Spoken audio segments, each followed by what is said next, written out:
Good morning students, आपका फिर से स्वागत है ज्ञान सरोवर के यूट्यूब चैनल पर। आज हम लोग क्लास 12 ज्योग्राफी के चैप्टर्स का इंट्रोडक्शन लेंगे। कहने का सिंपल मतलब ये रहेगा कि हमको क्लास 12 में हम लोगों को क्लास 12 में जो ज्योग्राफी बुक है, ज्योग्राफी सब्जेक्ट है भूगोल, उसमें हम क्या क्या हम लोगों को कौन कौन से चैप्टर पढ़ने हैं। ठीक है, तो एक छोटा सा इंट्रोडक्शन है कि हम लोग किन किन टॉपिक्स के बारे में जानेंगे क्लास 12 के ज्योग्राफी में। ठीक है, इससे पहले मैं आपको छोटी सी बात बता दूं, क्योंकि 11th में बहुत कम लोग ही पढ़ाई करते हैं। ठीक है, जनरली क्योंकि सब ऐसा मानते हैं 11th 10th के बाद 10 साल स्कूल के मतलब ये से आज़ाद होते हैं, तो एक साल सब फ्री हो जाते हैं ना, पढ़ते नहीं। ठीक है, लेकिन ये बता दें ज्योग्राफी का जो मेन बेस हो जाएगा वो हमारा 11th का ही ज्योग्राफी होता है। ठीक है, तो एक सिंपल सा क्लासिफिकेशन है, एक बहुत अच्छा बंटवारा होता है ज्योग्राफी का। वो क्या होता है वो देख लीजिएगा, क्योंकि हम लोग क्लास 6 से ही ज्योग्राफी पढ़ते आते हैं। ज्योग्राफी मीन्स व्हाट, तो पूरे पृथ्वी का अध्ययन, एक अगर सिंपल में हम बोले तो। ठीक है, लेकिन समय के साथ साथ और क्लास बाय क्लास हर सब्जेक्ट का, हर टॉपिक का जो डेफिनेशन है, जो परिभाषा है, वो बदलते जाता है। ठीक है, ये यहाँ भी फॉलो होगा कि यहाँ पे जो टॉपिक्स आप पढ़ रहे हैं, तो आगे जाके अगर इस पेपर का ऑनर्स पेपर करते हैं तो वहाँ पे इसके डेफिनेशन भी बिल्कुल बदल जाएंगे, मीनिंग थोड़े और चेंज हो जाएंगे। ठीक है, बदलेंगे नहीं मतलब थोड़ा सा और उसमें ऐड हो जाता है, थोड़ा सा वो डेवलप हो जाएगा। ठीक है, तो अगर हम ज्योग्राफी का मीन अगर नीचे क्लासेस में देखें तो एक सिंपल मीन होगा पृथ्वी का अध्ययन। ठीक है, और अगर 12th के बेसिस पर अगर ज्योग्राफी व्हाट इज ज्योग्राफी है पूछा जाए तो हम सिंपल बोल सकते हैं कि geography is a study about earth as the home of human. ठीक है, कहने का मतलब पृथ्वी संपूर्ण मतलब भूगोल संपूर्ण पृथ्वी का अध्ययन है मानव के घर के रूप में। ठीक है, हम मनुष्य यहाँ पे रहते हैं, पृथ्वी हमारा घर है। ठीक है, वो ज्योग्राफी कहता है। कई सारे ज्योग्राफर्स, कई सारे विद्वान ज्योग्राफी का डिफिनेशन दिए हैं। ठीक है, जिसका अगर एक कंक्लूजन निकले, निष्कर्ष निकले तो यही निकलता है। तो ज्योग्राफी का एक बहुत अच्छा डिवीजन होता है।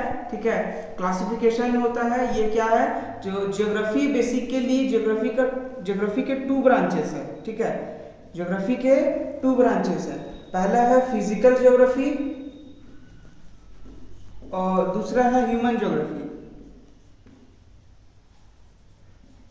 तो यहाँ पे physical geography not means physics, यहाँ पे फिजिक्स नहीं है फिजिकल का मतलब। ठीक है, ये फिजिकल क्या हो जाएगा, तो ये फिजिकल हो जाएगा, इस फिजिकल का डायरेक्ट मीन होता है ज्योग्राफी में नेचर।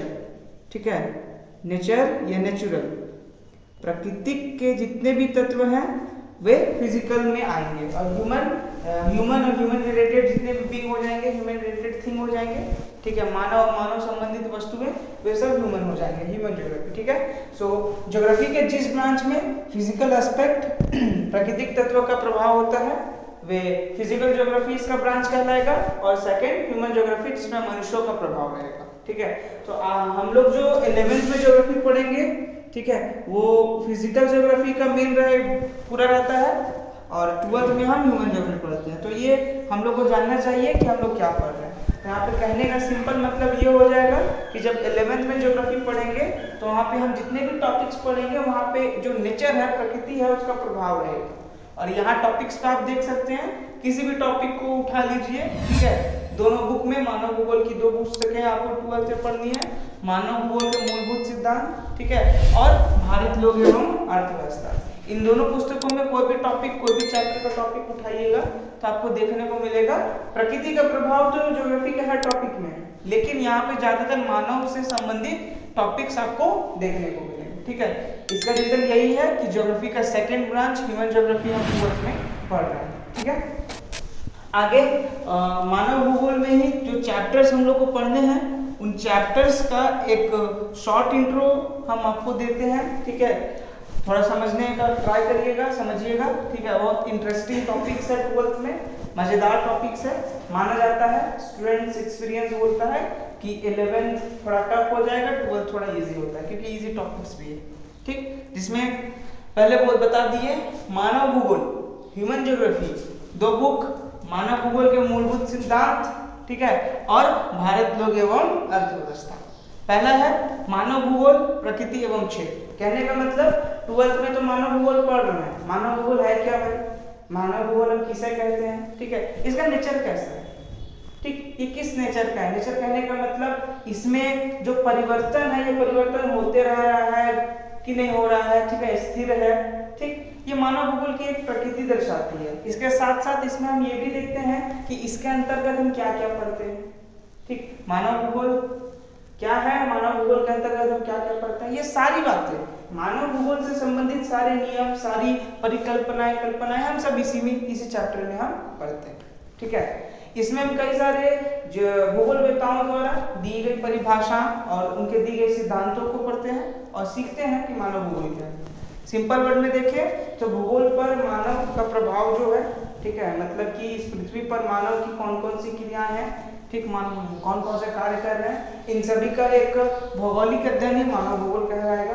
ठीक है, दूसरा आएंगे तो मानव भूगोल के अंतर्गत जो सबसे अच्छा टॉपिक, सबसे इंटरेस्टिंग भी हो जाता है हमारे लिए, विश्व की जनसंख्या। इसमें जब हम विश्व की जनसंख्या में देखेंगे तो हम ये पाएंगे कि विश्व का संदर्भ अगर मानव में जनसंख्या से हम लगाएंगे तो यहाँ हम सिर्फ स्थलीय भूभाग की बात करते हैं। स्थलीय भूभाग कहने का मतलब सिर्फ 7 महाद्वीप। ठीक है, उसमें भी एक बात ये नोट होता है कि जो अंटार्कटिका है, हमारे महाद्वीपों में से एक अंटार्कटिका, वो अंटार्कटिका को हम जनसंख्या के दृष्टिकोण से नहीं लेते हैं क्योंकि वहाँ पे जनसंख्या निवास नहीं करती है, अत्यधिक ठंड है। ठीक है, जो हमारे रहने के लिए लायक नहीं है, तो हम वहाँ पे जनसंख्या के दृष्टिकोण से उस महाद्वीप की गणना हम नहीं करेंगे। तो विश्व की जनसंख्या पढ़ते हैं, ये इसमें हम देखते हैं कि जो हमारे साथ में 6 महाद्वीप है, इन 6 महाद्वीप में जनसंख्या का बंटवारा क्या है, कैसे है। ठीक है, कहीं पे अधिक है, कहीं पे कम है। रीजन क्या है भाई?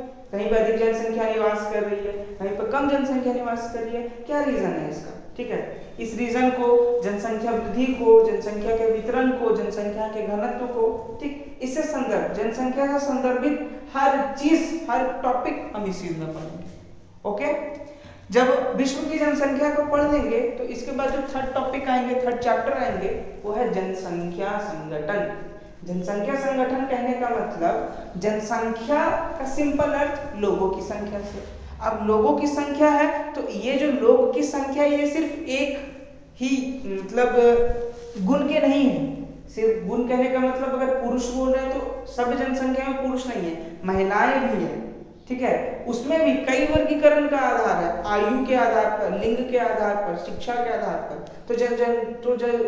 तो जो जनसंख्या बन रही है, ठीक है, जो जनसंख्या यहाँ पे बनेगी उसका जो संगठन है, ठीक है, वो जो मिक्सचर बन रहा है उसमें क्या क्या ऐड होता है, क्या क्या ऐड हो रहा है, इस बात का अध्ययन हम करते हैं। थर्ड चीज मानव विकास। मानव स्टार्टिंग से ही हम देखेंगे तो स्टार्टिंग का मानव मतलब प्रारंभिक मानव, जब पृथ्वी पर मानव आया तो मानव इस रूप में नहीं था जिस रूप में हम वर्तमान समय में हैं। ठीक है, तब का मानव कुछ और क्रियाएं करते थे, कुछ और काम करते थे। अभी का मानव का कार्य, रहन सहन, तरीका, व्यवहार, आचरण सब अलग है। ठीक है, तो हम कह सकते हैं मानव विकसित हुआ है और ये विकास की प्रक्रिया थम नहीं गई है, रुक नहीं गई है, विकास की प्रक्रिया लगातार जारी है। ठीक है, तो ये जो मानव विकसित हो रहा है तो मानव के संदर्भ में विकास की क्या परिभाषा होगी? ठीक है, हम क्या कह सकते हैं कि विकास क्या होता है, नहीं होता है? तो इस चैप्टर में हम मानव विकास से संबंधित कई सारे मुद्दों पर चर्चा करते हैं और पढ़ते हैं। उसके बाद मानव विकास में ही हम ये पढ़ लेते हैं, हमको आइडिया हो जाता है कि मानव विकसित होने के लिए कार्य करता है। ठीक है, ये भी कार्य कई वर्गों में बढ़ जाते हैं और वही वर्ग आगे जाकर के इसके टॉपिक बनते हैं इस बुक के, जिसमें हम प्राथमिक क्रिया, द्वितीयक क्रिया, तृतीयक एवं चतुर्थक क्रिया, ठीक है, इन क्रियाओं का अध्ययन करते हैं। एक साथ हम इन सभी क्रियाओं के बारे में बता देते हैं। प्राथमिक क्रिया का संदर्भ वैसी क्रिया से है जो सीधा मतलब प्रकृति से संबंधित है, प्रत्यक्ष रूप से। ठीक है, प्रत्यक्ष रूप से प्रकृति से संबंधित होगी, हम प्रकृति के साधनों का उपयोग करेंगे उसमें। ठीक है, तो उसे हम प्राथमिक क्रिया के नाम से जानते हैं। तो जनरली इसमें कौन कौन से काम आ जाएंगे? इसमें शिकार करना, फल और फूलों का एकत्रीकरण, कृषि, मत्स्य पालन जैसी क्रियाएं इसमें शामिल होगी। और जब इस चैप्टर को हम डीप अच्छे से पढ़ रहे हैं तो इसमें हम कृषि के प्रकार, ठीक है, कृषि का महत्व और साथ साथ किस किस क्षेत्र में कृषि, शिकार करना और मत्स्य पालन जैसी संभावनाएं पाई जाती है, होती है, इन सब बातों का अध्ययन करना है। हमने अभी प्राथमिक क्रिया सीख लिया कि प्राथमिक क्रिया क्या होता है और इस चैप्टर में हमको क्या क्या पढ़ना है। इसके बाद का जो चैप्टर है वो चैप्टर है द्वितीयक क्रिया। द्वितीयक क्रिया में हम क्या पढ़ेंगे? तो द्वितीयक क्रिया में हम बेसिकली विनिर्माण क्षेत्र के बारे में पढ़ते हैं। सिंपल वर्ड में बोले तो इंडस्ट्री, उद्योग के बारे में पढ़ते हैं। तो इस चैप्टर में हम type of industry, important of industry and policies of industry, मतलब कौन कौन सी नीतियां उद्योगों के लिए है, इन सारी बातों का अध्ययन, ठीक है, विस्तृत अध्ययन, अच्छे से अध्ययन हम इसमें करते हैं। इसके बाद का जो है चैप्टर है वो है तृतीयक एवं चतुर्थक क्रिया। ठीक है, तृतीयक एवं चतुर्थक क्रिया का संबंध, तृतीयक का संबंध परिवहन क्षेत्र से होता है, चतुर्थक का संबंध संचार माध्यम क्षेत्र से होता है, कम्युनिकेशन क्षेत्र से होता है। ठीक है, वर्तमान समय की मांग कम्युनिकेशन, संचार, ठीक है, बहुत ही इंपॉर्टेंट रोल निभाती है हम लोग के जीवन में संचार माध्यम। ठीक, कई तरह के माध्यम इसमें शामिल है। ठीक, तृतीयक क्रिया इस चैप्टर में हम लोग इन दो टॉपिक्स के बारे में पढ़ेंगे। इसके साथ साथ इसका इम्पोर्टेंस क्या है ह्यूमन के लाइफ में, ठीक है, हम इसका यूज कैसे करते हैं, ठीक, इससे क्या प्रॉफिट है, ये सब सारी बातों का अध्ययन हम इस चैप्टर में करेंगे। इसके बाद परिवहन एवं संचार, एक तरह से मानिए तो इसी चैप्टर को ही थोड़ा और अच्छे तरीके से यहाँ पे दिया गया है। परिवहन और संचार में इसमें हम डिफरेंट टाइप ऑफ ट्रांसपोर्टेशन, ठीक है, मतलब डिफरेंट मोड ऑफ ट्रांसपोर्टेशन, परिवहन के कई प्रकार, साधन और संचार माध्यम के बारे में सीखते हैं। तो अगर हम साधन की बात करें, परिवहन के डिफरेंट मोड्स के विभिन्न साधन के, तो इसमें रेल परिवहन, वायु परिवहन, सड़क परिवहन, जल परिवहन, पाइपलाइंस, ठीक है, इनका क्या इंपॉर्टेंस है, डिफरेंट स्टेट्स में, सेक्टर्स में इनका कैसा डिस्ट्रीब्यूशन है, वितरण कैसा है, ये सारी बातें हम इसमें सीखेंगे। उसके बाद ज्योग्राफी, ह्यूमन ज्योग्राफी का एक और चैप्टर, इंपॉर्टेंट चैप्टर, अंतरराष्ट्रीय व्यापार। बेसिकली इसको समझिए तो ये टॉपिक रिलेट करेगा इकोनॉमिक्स से, ठीक है, लेकिन मनुष्य, मानव भूगोल पढ़ रहे हैं तो मनुष्य का एक क्षेत्र व्यापार भी है जिसमें हम वस्तुओं की लेन देन, सेवाओं की लेन देन करते हैं। तो हम सेवाओं की लेन देन और वस्तुओं की लेन देन सिर्फ अपने देश में ना होकर के विदेशों के साथ, दूसरे देशों के साथ भी कर रहे हैं। तो उनके साथ हमारा संबंध, उनके साथ हमारा लेन देन किन वस्तुओं का है, ये सारी बातें, ये सब कुछ हम इस चैप्टर में सीखते हैं, अंतरराष्ट्रीय व्यापार में सीखते हैं। इसके अलावा इसमें हम अंतरराष्ट्रीय व्यापार नीति और अंतरराष्ट्रीय व्यापार संगठन WTO, ठीक है, इसका भी अध्ययन करते हैं कि उसका क्या प्रभाव पड़ता है व्यापार पर। उसके बाद इस फर्स्ट बुक का मानव भूगोल के मूलभूत सिद्धांत के फर्स्ट बुक का लास्ट टॉपिक है, लास्ट चैप्टर है मानव अधिवास। इस चैप्टर में हम लोग मानव के अधिवास, अधिवास कहने का मतलब मानव जहाँ पे आश्रय लेता है, रहता है, घर, ठीक है, हाउस, उसके बारे में पढ़ते हैं। अधिवासों को यहाँ पे हम दो वर्गों में बांटकर ग्रामीण और नगरीय अधिवास, और फिर ग्रामीण अधिवासों के प्रकार, महत्व, समस्याएं, और नगरीय अधिवासों के प्रकार, महत्व और समस्याएं, इन बातों को अपने जीवन में सीखते हैं और समझते हैं कि मानव अधिवास जैसे चैप्टर मानव भूगोल में कितना इंपॉर्टेंट प्लेस रखता है। ठीक है, उसके बाद सेकेंड बुक स्टार्ट होता है। सेकेंड बुक में जितने टॉपिक्स हैं वो बेसिकली रिलेट पहले बुक से ही थोड़ा मोड़ा करते हैं। तो यहाँ पे सेकेंड बुक को पढ़ने के समय थोड़ा सा आसानी स्टूडेंट्स को भी होता है और पढ़ाने में टीचर्स को भी थोड़ा सा आसानी होती है। लेकिन यहाँ पे सिंपल ये समझिएगा कि जो टॉपिक्स हम फर्स्ट बुक में, ठीक है, फर्स्ट बुक में हम जो टॉपिक वर्ल्ड वाइड पढ़ रहे थे, विश्व के संदर्भ में पढ़ रहे थे, वहाँ पे ये टॉपिक्स सिर्फ और सिर्फ भारत के संदर्भ में पढ़ेंगे। ठीक है, तो यहाँ पे अगर हम जनसंख्या वितरण का बात करें तो याद करिए, यहाँ पे आप देख सकते हैं फर्स्ट बुक में हम जनसंख्या वितरण पढ़ रहे हैं, विश्व की जनसंख्या, ये पूरे विश्व के संदर्भ में है। विश्व के विभिन्न देशों में कितनी जनसंख्या पाई जा रही है, कहाँ पे अधिक पाई जा रही है, कहाँ पे कम पाई जा रही है, जन्म दर कहाँ अधिक, मृत्यु दर कहाँ अधिक, तो वही सब टॉपिक्स, वही सारी बातें हम भारत के संदर्भ में पढ़ेंगे। और कौन से कारक भारत में जनसंख्या को प्रभावित कर रहे हैं, जनसंख्या के वितरण को प्रभावित कर रहे हैं, जनसंख्या के घनत्व को प्रभावित कर रहे हैं, ये सारी बातें हम सीखेंगे। ठीक है, लेकिन जो भी सीखेंगे वो भारत के संदर्भ में, हमको विश्व संदर्भ में सीखने का जरूरत इस बुक में नहीं है। उसके बाद प्रवास सीखेंगे। तो प्रवास अगर हम बात करें तो प्रवास का डायरेक्ट अगर रिलेशन एक बैठाइएगा, संबंध बैठाइएगा, तो प्रवास जनसंख्या से ही संबंधित होती है, ठीक है। क्योंकि प्रवास का एक सिंपल मीन क्या हो जाता है, एक स्थान को छोड़ करके दूसरे स्थान में जाना। और थोड़ा सा हार्ड डेफिनेशन जाइएगा तो निश्चित समय के लिए, निश्चित उद्देश्य को प्राप्त करने के लिए एक व्यक्ति या व्यक्ति समूह जब एक स्थान से दूसरे स्थान जाता है तो उसे हम प्रवास कहते हैं, माइग्रेशन कहते हैं, ठीक है।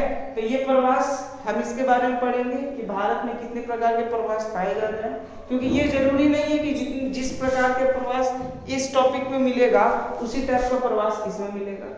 और अगर मिलता भी है तो फिर जो कारक होंगे, जो अफेक्टिंग फैक्टर्स होंगे, प्रभावित करने वाले कारक, वो यहाँ पे अलग हो जाएंगे, ठीक है। क्योंकि जो संभावनाएं यहाँ थी पूरे विश्व भर में, वो संभावनाएं जरूरी नहीं है भारत में मिले। तो प्रवास भी एक तरह से हमारे लिए इम्पोर्टेंट हो जाएगा, क्योंकि आगे की क्लासेस में प्रवास को एक बड़े रूप में पढ़ने का जरूरत भी ज्योग्राफी के स्टूडेंट्स को पड़ता है, ठीक है। मानव विकास अब हम यहाँ भी पढ़ चुके हैं, मानव विकास हम यहाँ भी पढ़ेंगे। तो मानव विकास की जो संकल्पना है, मानव विकास कहते क्या है, वो तो दोनों में सेम है, लेकिन मानव विकास को प्रभावित करने वाले और मानव विकास को निर्धारित करने वाले ये दोनों कारक, ठीक है, कि मानव विकास कैसे हो रहा है, किन किन कारकों के हेल्प से हो रहा है, और उस विकास को कम या अधिक, ठीक है, कम या अधिक करने में कौन से कारक प्रभावी है, इस बात का अध्ययन हम करेंगे। क्योंकि भारत वो विश्व के अन्य देशों से कुछ मामलों में अलग है, ठीक है, चाहे वो हम अपने रिसोर्स के मामले में करें, अपने पॉपुलेशन के मामले में करें, अपनी मेंटेलिटी के मामले में करें, अपने कल्चर के मामले में करें, थोड़ा हम अलग है सबसे, ठीक है। उसके बाद मानव बस्तियां, तो मानव बस्तियां सीधा संदर्भ याद रखिए, नाम चेंज है, मानव अधिवास, मानव बस्तियां, ठीक है। तो यहाँ पे मानव बस्तियों का अध्ययन इसी के संदर्भ में कि भारत में किस किस प्रकार की मानव बस्तियां हैं, ठीक है। तो ये मानव बस्तियां सिंपल दो टाइप, ग्रामीण बस्तियां, नगरीय बस्तियां, और फिर हम बांटते हैं। तो इसमें बहुत अच्छा है, समझिएगा ना, तो स्टेप बाय स्टेप इसका स्टडी होता है। जैसे ग्रामीण बस्तियों का बात करें तो नगला, पूर्वा, बाजारी गांव, हेमलेट, ठीक है, फिर उसके बाद एक गांव, ठीक है, विकसित गांव, ऐसे होता है। और नगरों में बात करेंगे तो नगरों में शहर, नगर, महानगर,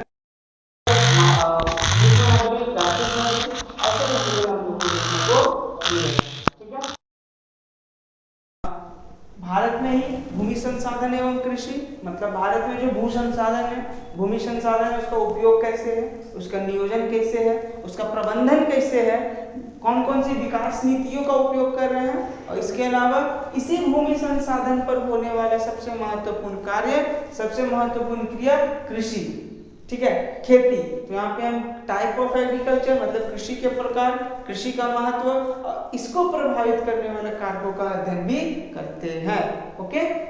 इसके बाद जल संसाधन का टॉपिक आता है। तो जल संसाधन तो पूरे वर्ल्ड वाइड में है, पूरे विश्व भर में जल संसाधन इंपॉर्टेंट है, वाटर रिसोर्स इंपॉर्टेंट है, हमको पता है, लेकिन भारत दे सकता है। और इसके अलावा जल संसाधन यहाँ पे किस किस रूप में पाए जाते हैं, इसको विकसित करने में, इसके उपयोग में, इसके नियोजन में कौन कौन सी समस्याएं हैं भारत में, ये सारी बातों का अध्ययन हम भारत में करते हैं।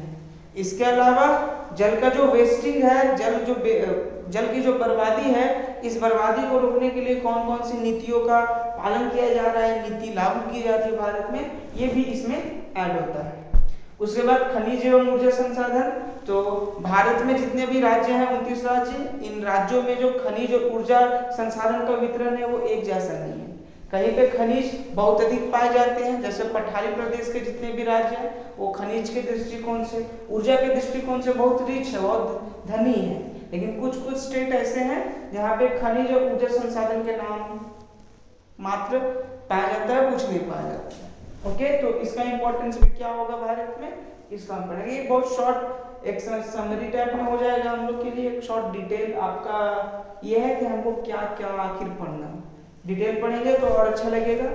इंडस्ट्री पढ़ेंगे तो हम लोग पहले बुक में द्वितीयक क्रिया इंडस्ट्री पढ़ के आए हैं, तो यहाँ पे इंडस्ट्री पढ़ने में थोड़ा इजी होगा, तो ज्यादा डिफरेंस नहीं है, लगभग सेम हो जाएगा यहाँ पे। भारत में नियोजन एवं संपोषित विकास। ठीक है, तो यहाँ पे ये एक नया और इम्पोर्टेंट टॉपिक हो जाएगा कि भारत में जितने संसाधन पाए जा रहे हैं उन संसाधनों का नियोजन, मतलब एक योजना बना करके हम कैसा उपयोग करें, किस किस क्षेत्र में उपयोग कर सकते हैं, विकास की अवस्था को प्राप्त कर सकते हैं। ठीक है, मतलब अपना डेवलपमेंट कर सकते हैं। ठीक, तो ये इसमें है, ये थोड़ा सा टॉपिक है तो इसको हम लोग पढ़ेंगे। परिवहन एवं संचार, जहाँ पे अभी हम अंतरराष्ट्रीय परिवहन संचार पढ़ रहे थे, वह पे हम अभी राष्ट्रीय परिवहन एवं संचार के टॉपिक को पढ़ेंगे और सीखेंगे। अंतरराष्ट्रीय व्यापार, तो अंतरराष्ट्रीय व्यापार यहाँ पे हम विभिन्न राष्ट्रों के मध्य कर रहे थे। अंतरराष्ट्रीय व्यापार बेसिक अंतर है, विभिन्न राष्ट्रों के बीच, अलग अलग देशों के बीच व्यापार का जो संबंध क्या था ये सीख रहे थे। इसमें सीख रहे हैं कि भारत का विभिन्न विभिन्न राष्ट्रों के बीच, विभिन्न विभिन्न देशों के बीच व्यापार की नीति कैसी है, ठीक है, व्यापार के नियम कैसे है, ये सारी बातें हम इस टॉपिक में पढ़ेंगे। Last topic 12th geography, human geography का, ठीक है, सबसे लास्ट टॉपिक चुने हुए मुद्दे एवं समस्याएं। तो ज्योग्राफी में प्लेस हमेशा से रहा है कि वो करंट, वर्तमान समय में मनुष्यों या प्रकृति से संबंधित जो भी समस्याएं हैं, जो भी आपदाएं हैं, ठीक है, जो हमारे सामने हैं, तो उसका एक अध्ययन करना, ये ज्योग्राफी का एक समझ नेचर है जो हम आपको बताएं। ठीक है, इसका स्कोप है, इसका नेचर है। ठीक है, कि चुने हुए मुद्दे जो हैं उसका हम अध्ययन करते हैं। ठीक है, चुने हुए मुद्दे इसलिए क्योंकि इसमें हम वर्तमान समय में जो घटनाएं घटती है ना उसको भी शामिल कर रहे हैं। जो पहले से है वो तो है, लेकिन वर्तमान समय में जो प्रभावित कर रहे हैं मनुष्यों के जीवन को, मनुष्य को, उसको भी हम, उसका भी अध्ययन करते हैं। तो इसमें वैसे टॉपिक शामिल हो, तो इसमें पॉल्यूशन, ओजोन लेयर डिप्लेशन, ठीक है, वैश्विक उष्णता, global warming, green house effect, ठीक है, ये सारी बातों को हम इसमें जानते हैं, सीखते हैं। और वर्तमान समय बात करें तो कोरोना जैसे महामारी का मुद्दा भी इसमें हम लोग शामिल कर सकते हैं। ठीक है, इसके आगे के चैप्टर्स का डिटेल स्टडी के लिए हमारे साथ हमारे चैनल में बने रहिए और साथ ही हमारे चैनल को शेयर करें, लाइक करें, सब्सक्राइब करें और को प्राप्त करने के लिए बेल आइकन को जरूर दबाएं। ठीक है, धन्यवाद।